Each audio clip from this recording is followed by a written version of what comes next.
Friends, welcome to JavaScript Telugu ట్యుటోరియల్కి స్వాగతం.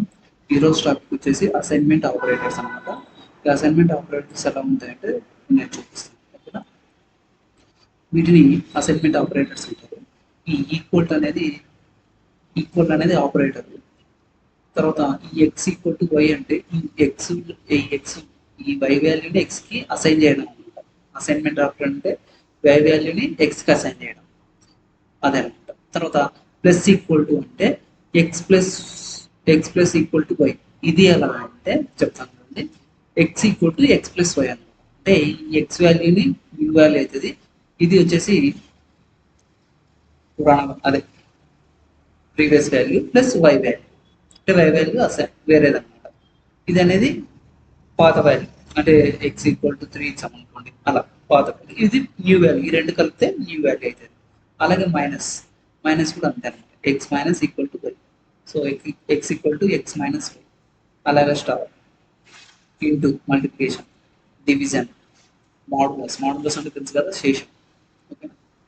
తర్వాత ఎక్స్పోనెన్షియల్ నథింగ్ బట్ స్క్వేర్స్ అన్నమాట. ఓకేనా? ఇప్పుడు మనం కోడింగ్లో చేసి చూపిస్తాం. ఓకే,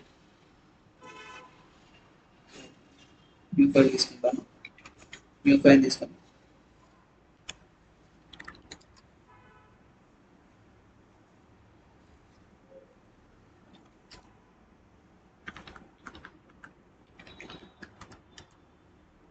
సో దీన్ని మనం లైవ్లో చూడాలి.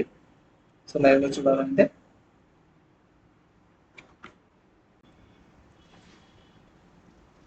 ఓకే, సో స్క్రిప్ట్ కదా. So where X equals to 10 ఇస్తాము, వేర్ వై ఈక్వల్స్ టు 5 ఇస్తాం. ఓకేనా? ఇప్పుడు మనము డాక్యుమెంట్ డాట్ రైట్ ఎలా ఇస్తాము? డాక్యుమెంట్ డాట్ రైట్ అని చేసి ఎక్స్ ప్లస్ వై ఇస్తాం. సో ఇది మనకు తెలిసిందే కదా. సో ఇక్కడ ఏమవుతుందంటే, ఇప్పుడు నేనేం చేస్తున్నానంటే, ఇలా కాకుండా నేనేం చేస్తున్నానంటే ఏమి ఇవ్వడం లేదు.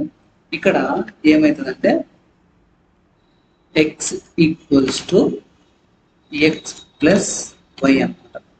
So x equals to X plus y అంటే ఎంత? సో ఇక్కడ ఎక్స్ ఇస్తాను, చూడండి, జస్ట్ ఎక్స్ ఇస్తాను. ఎంత వచ్చింది? 15 వచ్చింది కదా. సో ఇప్పుడు అసైన్మెంట్ ఆపరేటర్ ఎలా? ఇప్పుడు నేను ఎక్స్ ఈక్వల్స్ టు వై అని ఇస్తాను. ఎక్స్ ఈక్వల్ టు వై అని ఇస్తే ఏమవుతుంది? ఈ వై వాల్యూ ఎక్స్కి అసైన్ అవుతుంది. అంటే ఇప్పుడు ఎక్స్ వాల్యూ ఎంత? 5 కదా. ఇప్పుడు అలాగే ఎక్స్ ప్లస్ వై అంటే, ఇప్పుడు ఎక్స్ ప్లస్ వై అంటే తెలుసు కదా. సో అలా రాయకుండా, సో మామూలుగా మనం ఇలా రాయాలి, X equals to X plus Y అని రాస్తాం. ఇది యాక్చువల్ అనమాట. సో కాబట్టి మనం ఇలా రాయకుండా షార్ట్ కట్లో just plus equal to y అని రాస్తాం, అలా అయిపోతుంది. ఓకేనా? సో 10 - 1. సో ఇది షార్ట్ కట్ అనమాట. సో మైనస్ ఇస్తే 5 అయిపోతుంది. అలాగే ఇంటూ అంటే మల్టిప్లికేషన్, ఇంకోటి డివైడెడ్ బై అంటే 2. ఓకేనా? తర్వాత మాడ్యులస్ అంటే తెలుసు కదా, శేషం 0 వస్తుంది. తర్వాత ఎక్స్పోనెన్షియల్ అంటే అర్థమైంది కదా. ఇది అసైన్మెంట్ ఆపరేటర్స్. ఓకేనా? అర్థమైందా? ఈజీ, చాలా ఈజీ. మీకు ప్రాక్టీస్ చేయండి. ఓకేనా? చాలా easy. Okay friends, thank you watching this video.